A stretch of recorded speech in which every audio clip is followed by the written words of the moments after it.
Das na nga ngayon, kaya naman paggising ko, dumiretso agad ako sa CR dahil kanina pa nga nandito sa loob si Bebo. Naku nga, sana siyang gulatin sa paglabas niya, kaya lang mukhang hindi ko kakayanin dahil isang oras na hindi pa rin siya nakakalabas sa naksyuta.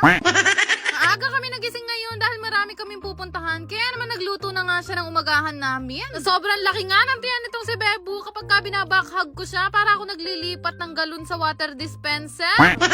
Request nga ako sa kanya na ang gusto ko ngang ulamin ngayong araw ay mga tosilog, tapsilog o kung anumang silog ang meron siya.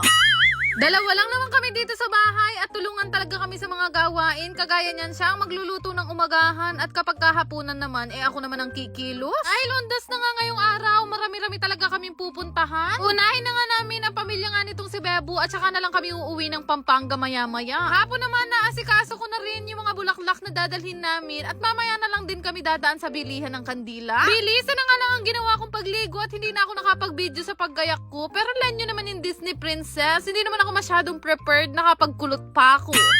Ako na nga rin yung bigay na bag sa akin ni Ate Camille Trinidad at nilagyan ko na nga to ng napakaraming chocolate para sa mga pinsan ko mamaya. After nga nun, umalis na rin naman kami sa bahay nitong si Bebo at kami nga ay pupunta muna sa puntod nga ng kanyang pinsan, kaibigan at lolo. Aling desisyon nga yata na dinala namin si Montero Polypaid dahil napaka-traffic dito pa lang sa Pulila. So kainaman naman talaga kahapon nga sobrang lakas ng ulan at talaga naman parang bumabagyo pero ngayon naman ubod ng kainitan. Kapag ganyang kainitan talaga hindi na nakikita sa camera tong si Bebo. Kadilim, di ka talaga makita. Napakaitim mong ganyan. Kaya naman kung makikikain lang kami sa mga puntod ng mga kamag-anakan niya, kaya sabi ko magdala tayo ng Dunkin Donut. Kaya naman dumiretso muna kami dito sa SM Pulilan at kami nga ay bibili ng mga kahong-kahong donut para sa pamilya niya tsaka rin sa akin. Nibilang pa nga namin yan kung ilang box ang dadalhin namin dahil sa amin pa lang, Diyos ko, kulang ang 1 dosena. Nakakatuwa nga na habang namimili kami ng donut, meron nga nakakakilala sa akin at nagpa-picture pa nga. So, yun nga, siguro mga nasa 12 box nga rin ng donut itong binili namin dalawa ni Bebo. Alat na lang talaga ang napili naming dalhin dahil panigurado, napakarami dong minudo. Dito pa nga lang kami sa mall, nai-stress na kami kung paano namin matatakasan ng traffic sa Pulilan ngayon. Dahil papasok pa nga lang kami dito sa pinaka-sementeryo na una namin pupuntahan, ay hindi na nga kami halos makadaan. First time ko lang magpunta ng undas dito sa sementeryo na to at ganito pala kadaming tao dito kapag kagantong undas. Siyempre, pag ganito kalawak ang sementeryo, malaki nga ang parkingan pero ubod naman ang layo. Kaya naman dito pala sa unang sementeryo na pinuntahan namin, tagaktak na talaga ang pawis ng Disney Princess pero laban lang. Dalawa nga pala sa kamag-anak ni Bebo ang pinuntahan namin dito. Yung isa ay pinsan niya, yung isa naman ay tita niya. Di na rin kami nagtagal doon dahil marami pa nga kaming pupuntaan. Pero bago kami pumunta kay Lolo, bumili nga muna kami ng mga kandila. Ito ko na nga rin binilhan yung lolo ko para mamaya dire-diretso na lang kami pauwi ng Pampanga. Dalawa nga rin yung pupuntahan namin dito. Yung isa ay matalik naming kaibigan at yung isa nga yung lolo ni Bebo. Feeling ko nga kung napapanood nyo pa ako dati pa lang, kilalang kilala nyo na kung sino yung pinuntahan namin dito ng dalawa. Ito nga yung kaibigan namin na si Gabyong na iniwan na nga kami agad. Matatandaan nyo, siya yung palaging nakashoes tuwing umaalis kami 5. Medyo nagtagal din kami ng kaunti kay Gabyong at after naman nun, lumipat na nga kami dito nga sa lolo ni Bebo. Di rin kami nakakatagal dito, gustuhin man namin dahil nga sobrang sikip at talaga namang wala kaming maupuan. Halos daanan din kasi itong pwesto ni lolo, kaya kahit gusto namin magtagal dito,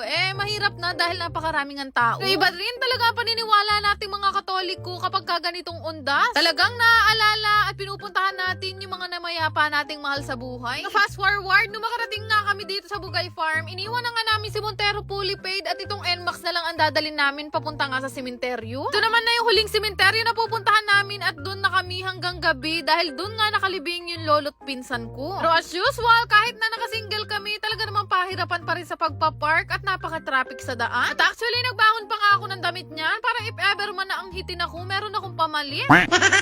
Makarating nga kami dito ay mag-aalas 6 na nga ng gabi at kami na nga lang dalawa ni Bebo ang hinihintay. Dito kasi sa pamilya namin, kapag kaundas na ganito, ay talaga naman parang may reunion, kumpleto kaming pamilya. Tingnan nyo naman kung gaano kami karaming kamag-anak dito. Talaga naman mauupod ang noo mo kakamano. Pagdating ko nga dito, sinindihan ko na agad yung 3 kandila nga na binili ko kanina sa Pulilan. After naman noon, inilabas ko na nga yung malaking bag na dala ko at binigay ko na nga sa mga pinsan ko itong mga chocolate na baon ko. Bukod nga sa chocolate, muntik ko para gumakalimutan na meron nga pala kaming biniling mga donut. Awang-tawa nga ako dito sa mga tito ko para rugo silang galing SM, tigi-tigisa silang mga kahon. Dating pa nga lang namin dito ang dalawa ni Bebu, marami na nga mga tao ang mga bata na nagpunta sa akin at nakilala nga ako. Sabi nga nila sa akin, hindi naman pala ako mataba sa personal. Lalo ko. Ang pagkakaalam ko nga tuwing undas ay talagang ang umuulan ng malakas pero ngayon talaga naman sobrang init. Stress nga na very light ang pagkakakulot ko at malapit na siyang matuwid. Pero alam nyo ba, bukod nga sa Pasko, itong undas din ang isa sa mga hinihintay ko. Pagka kasi sumasapit na ang araw ng undas, ay talaga naman kompleto kaming pamilya. Para kaming may reunion dito, kulang na lang talaga, merong pabinggo.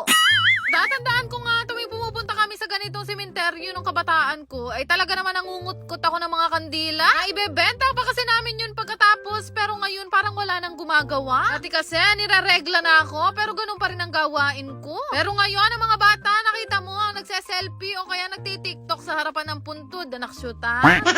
Dito na nga rin kami kumain ng dinner dahil marami nga kaming bangon na pagkain. Pero grabe din talaga ang init, kaya maya-maya lang din, nagpaalam na nga kami sa kanila na mauuna na muna kami umuwi ni Bebu. Pawis na kasi ang buong pagkatao ko at ilang minuto na lang pakiramdam ko ang hitin na ako, anak syuta.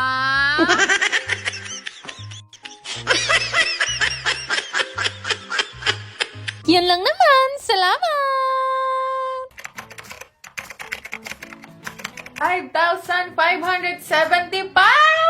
Galing! Gusto ko lang i-share sa inyo guys itong Amber Game. Gusto nyo laruin guys, yung link ay ilalagay ko na lang sa comment section kung saan kayo magre-register. Alala lang, ito ay para sa mga nakakatanda at mahigpit na ipinagbabawal sa mga bata. Kaya sa mga madaling laro dito na nilalaro ko ay ito nga Super Ace. Pinipindot-pindot ko lang siya guys ng ganyan tapos hindi ko na namamalaya na nananalo na pala ako ng malaki. Siyempre, ito ay libangan ko lamang at nilalaro ko lang kapag kami extra ko. Choice nyo yan guys kung magkano i-bet nyo at kung lalaruin nyo to, basta bet responsibly. Yan lang naman. Salamat!